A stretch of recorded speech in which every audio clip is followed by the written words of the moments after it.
फरवरी 1922 में महात्मा गांधी ने चौरी चौरा इंसिडेंट के बाद नॉन कॉपरेशन मूवमेंट बंद करवाने का फैसला लिया। महात्मा गांधी के अनुसार सत्याग्रहीज को पहले ट्रेन करना था किसी भी मास स्ट्रगल स्टार्ट करने से पहले।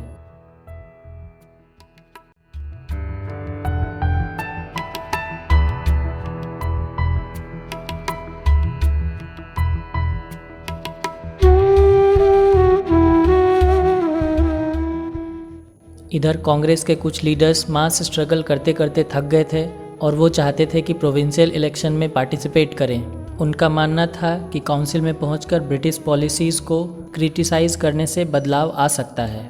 इसीलिए CR दास और मोतीलाल नेहरू ने स्वराज पार्टी बनाया और उन्होंने प्रोविंशियल काउंसिल इलेक्शन में पार्टिसिपेट किया। लेकिन दूसरी तरफ कुछ यंग लीडर्स जैसे जवाहरलाल नेहरू, सुभाष चंद्र बोस ने यह ठाना कि हम फुल इंडिपेंडेंस के लिए और बड़ा मास स्ट्रगल करेंगे। लेट 1920s में पूरे वर्ल्ड में इकोनॉमिक डिप्रेशन आया।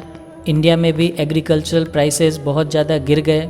1930 के बाद एग्रीकल्चरल गुड्स के डिमांड बहुत ही ज़्यादा घट गए, एक्सपोर्ट डिक्लाइन कर गया और किसान लोग इतने गरीब हो गए कि वो अब ब्रिटिश सरकार को रेवेन्यू भी पे नहीं कर सकते थे।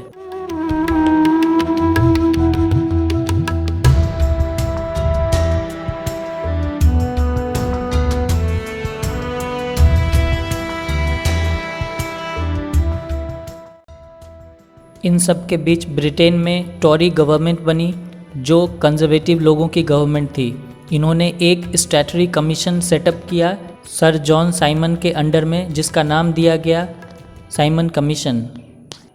इस कमीशन का काम था इंडिया में कॉन्स्टिट्यूशनल सिस्टम के फंक्शन को देखना और कुछ चेंजेस सजेस्ट करना। लेकिन प्रॉब्लम यह था कि इस कमीशन में एक भी इंडियन मेंबर नहीं थे, सभी के सभी ब्रिटिशर्स थे। अब 1928 में जब साइमन कमीशन इंडिया आई तब लोगों ने साइमन गो बैक के नारे लगाए।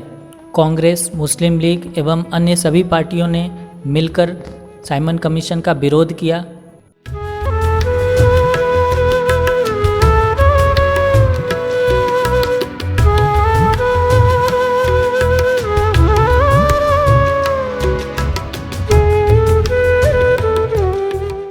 इसके बाद लॉर्ड वायसरॉय ने इंडिया को डोमिनियन स्टेटस देने का ऑफ़र किया और इंडियन लीडर्स को इनवाइट किया कि वो राउंड टेबल कॉन्फ्रेंस में पार्टिसिपेट करें। कांग्रेस के अंदर जो लिबरल्स और मॉडरेट्स थे उन्होंने इस प्रपोज़ल का सपोर्ट किया, लेकिन कांग्रेस के अंदर जो रेडिकल्स थे जैसे जवाहरलाल नेहरू, सुभाष चंद्र बोस, इन्होंने इस प्रपोज़ल को एक्सेप्ट नहीं किया। दिसंबर 1929 में जवाहरलाल नेहरू की अध्यक्षता में कांग्रेस के लाहौर सेशन में पूर्ण स्वराज यानी फुल इंडिपेंडेंस फॉर इंडिया का डिमांड किया गया। साथ ही यह भी डिक्लेयर किया गया कि 26 जनवरी 1930 को इंडिपेंडेंस डे मनाया जाएगा और लोग कंप्लीट इंडिपेंडेंस के स्ट्रगल के लिए प्लेज लेंगे। लेकिन यह सेलिब्रेशन पूरे इंडिया के लोगों को अट्रैक्ट नहीं कर पाया।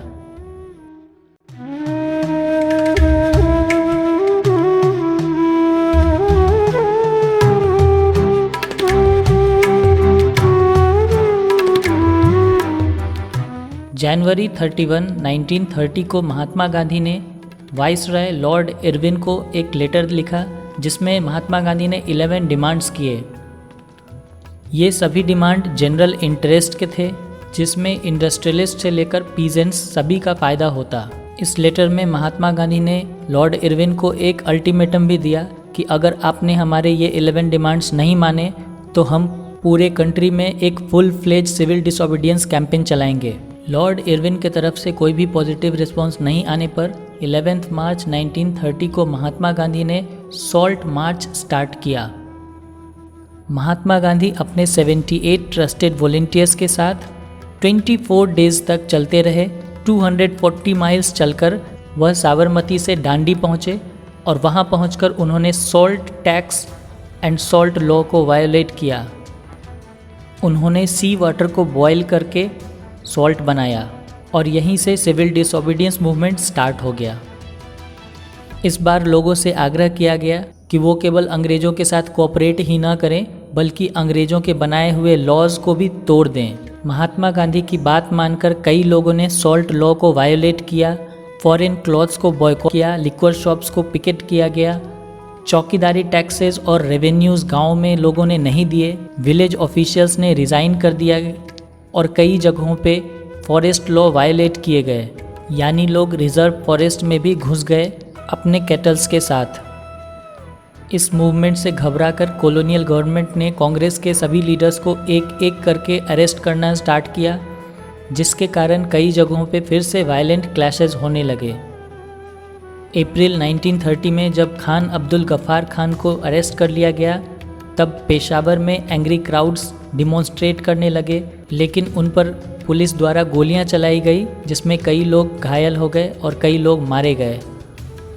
1 महीने के बाद महात्मा गांधी को भी अरेस्ट कर लिया गया। इसके बाद शोलापुर के इंडस्ट्रियल वर्कर्स ने police station, municipal building, law court and railway station पे अटैक कर दिया। फिर ब्रिटिशर्स ने और ज़्यादा ब्रूटल रिप्रेशन के साथ रिस्पॉन्ड किया और पीसफुल सत्याग्रहीज पर भी अटैक किया गया। विमेन, चिल्ड्रेन सभी को पीटा गया और 1 लाख से ज़्यादा लोगों को भी अरेस्ट कर लिया गया।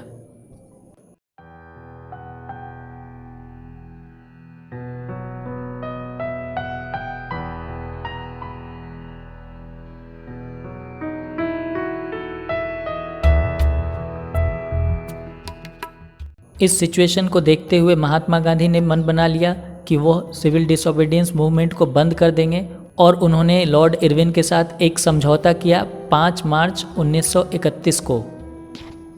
इस पैक्ट को गांधी इरविन पैक्ट कहते हैं। इस गांधी इरविन पैक्ट के तहत Mahatma Gandhi second round table conference में पार्टिसिपेट करने के लिए मान गए और बदले में जितने भी लोगों को अरेस्ट किया गया था उसे छोड़ देने की बात कही गई। दिसंबर 1931 में महात्मा गांधी लंदन पहुंचे। उन्होंने सेकेंड राउंड टेबल कॉन्फ्रेंस में पार्टिसिपेट किया, लेकिन मुस्लिम लीग और डिप्रेस्ड क्लास एसोसिएशन के सेपरेट इलेक्टोरेट के डिमांड को महात्मा गांधी नहीं माने और वो डिसअपॉइंट होकर इंडिया लौट आए। इंडिया वापस लौटने पर उन्होंने देखा कि लॉर्ड इरविन ने उनके साथ धोखा किया है। कांग्रेस के जितने भी प्रोमिनेंट लीडर्स थे, जैसे जवाहरलाल नेहरू, खान अब्दुल गफ्फार खान, इन सभी को जेल के अंदर बंद कर दिया गया है। कांग्रेस को इल्लीगल डिक्लेयर कर दिया गया है और अंग्रेज़ों ने बहुत सारे ऐसे स्टेप्स भी लिए जिसके तहत मीटिंग, डिमॉन्स्ट्रेशन या बॉयकॉट को प्रिवेंट किया जा सके।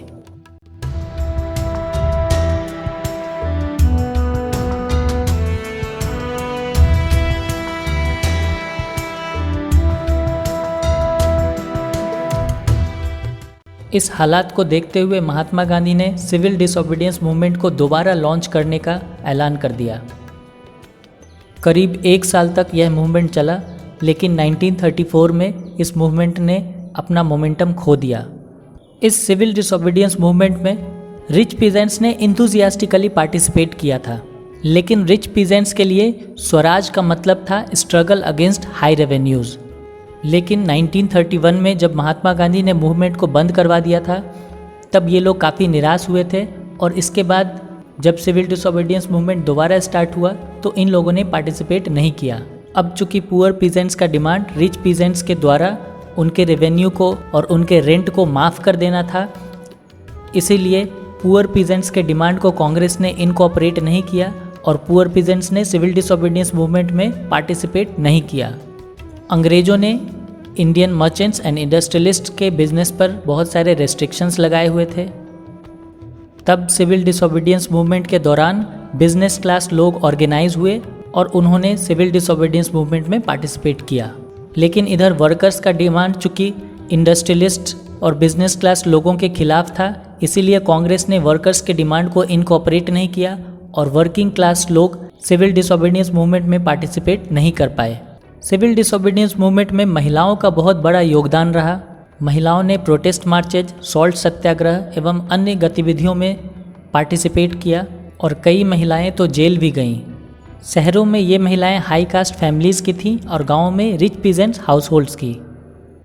सिविल डिसोबीडियंस मूवमेंट में दलितों का पार्टिसिपेशन काफ़ी कम रहा, क्योंकि दलितों को इनकॉर्पोरेट करने से जो हाई कास्ट हिंदूज़ थे वो कांग्रेस से अपनी दूरी बना लेते।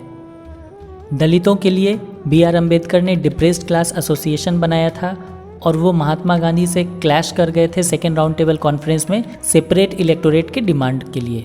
इधर कई मुस्लिम पॉलिटिकल ऑर्गेनाइजेशंस ने भी सिविल डिसोबीडियंस मूवमेंट में पार्टिसिपेट करने से अपने आप को रोका, क्योंकि उनके हिसाब से कांग्रेस एक हिंदू रिलीजियस नेशनलिस्ट की पार्टी है क्योंकि इसमें हिंदू महासभा का इन्वॉल्वमेंट है। 1920 और 1930 के बीच कई हिंदू मुस्लिम दंगे भी हुए थे और मुस्लिम लीग ने मुस्लिम्स के लिए सेपरेट इलेक्टोरेट का डिमांड भी किया था। अब हम आते हैं नेशनलिज्म पर। नेशनलिज्म एक फीलिंग होती है जो लोगों के मन में अपने देश के लिए बनती है। लोगों के मन में एक कलेक्टिव बिलोंगिंग की फीलिंग आती है कि हमारा एक देश हो, एक देश का बाउंड्री हो, एक देश का नेशनल फ्लैग हो, नेशनल एंथम हो, नेशनल आइडेंटिटी हो, एक कॉन्स्टिट्यूशन हो, रूल्स एंड रेगुलेशंस हो और जिसके तहत हम एक देश कहलाएं। और फ्रीडम स्ट्रगल के इस मूवमेंट ने लोगों में यह नेशनलिज्म की भावना पैदा कर दी थी। लोग इंडिया को एक कंट्री, एक नेशन के रूप में देखने लगे थे। इस नेशनलिज्म की फीलिंग को बनाने में कई लोगों का योगदान रहा, जैसे बंकिम चंद्र चटर्जी ने भारत को सेलिब्रेट करने के लिए एक भारत माता का इमेज बनाया था। उन्होंने भारत के लिए वंदे मातरम लिखा था, जिसे बाद में उन्होंने आनंदमठ नोवेल में इंक्लूड किया। यह वंदे मातरम का नारा स्वदेशी मूवमेंट जो बंगाल में हुआ था उस दौरान बहुत ही फेमस हुआ। स्वदेशी मूवमेंट से प्रेरित होकर रविंद्रनाथ टैगोर ने भारत माता का एक और इमेज बनाया। लीडर्स को पता था कि नेशनलिज्म की भावना अगर लोगों में जगानी है तो हमें इंडियन फोल्कलोर और इंडियन कल्चर को फिर से ग्लोरीफाई करना होगा। इसीलिए उन्होंने Indian folklore, Indian folk tales, folk tradition, traditional culture, इन सभी को इकट्ठा करना स्टार्ट किया। जैसे मद्रास में नतीशा शास्त्री ने the folklore of southern India पर 4 किताबें लिखी।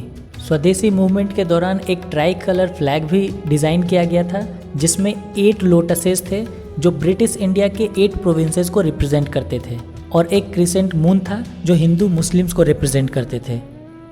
1921 में महात्मा गांधी ने एक स्वराज फ्लैग डिज़ाइन किया था। यह ट्राई कलर का था, रेड, ग्रीन एंड वाइट, और बीच में चरखा था। इसके अलावा लोगों ने हिस्ट्री के art, architecture, science, mathematics, religion, culture, law, philosophy, craft and trade पर भी किताबें लिखी ताकि इंडियन हिस्ट्री ग्लोरीफाई हो सके और लोग प्राइड फील कर सकें अपने कंट्री पर, और लोगों को यह भी फील हो कि ब्रिटिशर्स ने हमारे कल्चर को, हमारे हिस्ट्री को बर्बाद कर दिया है। अंग्रेज़ों के खिलाफ ये गुस्सा लोगों को एक कर रहा था, एक कॉमन स्ट्रगल के लिए, देश की आज़ादी के लिए, और महात्मा गांधी ने लोगों के इस गुस्से को चैनलाइज किया और लोगों में नेशनलिज्म की फीलिंग आ गई। अब लोग इंडिया को नेशन के तौर पर देखने लगे और इंडिया के लिए फ्रीडम का डिमांड करने लगे। तो फ्रेंड्स, यह था नेशनलिज्म इन इंडिया स्टोरी के माध्यम से। Thank you for watching.